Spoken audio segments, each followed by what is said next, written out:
మనకి విజయవాడ నుండి పార్సల్ పంపించడం జరిగిందండి. వీటి పరిస్థితి మీరు చూడండి ఒకసారి. అయితే ఈ వర్క్ మీద మన మీద కన్నా కాన్ఫిడెన్స్ కస్టమర్లకు చాలా పెరిగిందండి. ఇలాంటి పనులు వస్తున్నాయంటే అసలు మీరు ఎక్స్పెక్ట్ చేయరు. అలాంటి వర్క్స్ మన దగ్గరకు వస్తున్నాయి. అయితే సార్ ఏంటంటే 5 years బ్యాక్ ఇవి తీసుకురంట. సార్ ఒక వీడియో పంపించారు. సార్ వీడియో పంపించారు నాకు.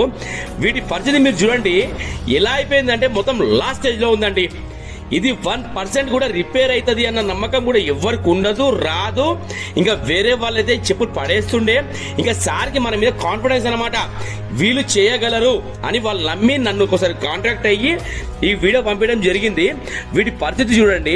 ఒక వాటర్ ట్యాంక్ వెనక ఉండనమాట చెప్పులు. ఇంటి దగ్గర మామూలుగా వాటర్ ట్యాంక్ సింక్ అలా పెట్టుకున్నాం మనము. అది నాని ఒక 5 years బ్యాక్ చెప్పులు అనమాట ఇవి. అయితే సార్ కొత్తగా ఉన్నారు, ఇక వేసుకుందామని చెప్పేసి మర్చిపోయి ఎవరు వాటర్ ట్యాంక్ ఇంకా పెట్టారంట. ఇంకా అది వాడక మొత్తం ఈ కండిషన్ లో వచ్చిందండి. ఇంకా సార్ ఏదో ఒక వీడియో తీసి పంపించారు నాకు, మీరు చూస్తున్నారు కదా.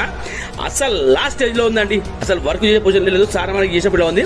అయితే సార్ ఏంటంటే ఒక మళ్ళీ నేనేమన్నా అంటే సార్ ఇప్పుడు తడిగా ఉంది, అది తర్వాత ఇంకో వీడియో పంపించండి అని చెప్తే సార్ ఒక 10 days తర్వాత ఈ వీడియో పంపించారు. దీని పొజిషన్ మీరు చూడండి ఎట్లుందో. ఈ వర్క్ ఎట్లయిందో మీరు తెలుసుకోవాలి అనుకుంటే ఒక్కసారి బలరాం ఫుట్వేర్ అని యూట్యూబ్ ఛానల్లోకి వెళ్ళండి. ఒక్కసారి మీరు ఫుల్ వీడియోలోకి వెళ్ళండి. దీనిలో టైం సరిపోతుంది కాబట్టి నేను పెడతలేను.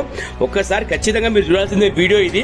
ఎలాంటి చెప్పు ఎలా మారిందో తెలుసుకోవాలి అనుకుంటే ఒక్కసారి యూట్యూబ్ ఛానల్లోకి వెళ్ళి బలరాం ఫుట్వేర్ అని కొట్టండి, సెర్చ్ చేయండి.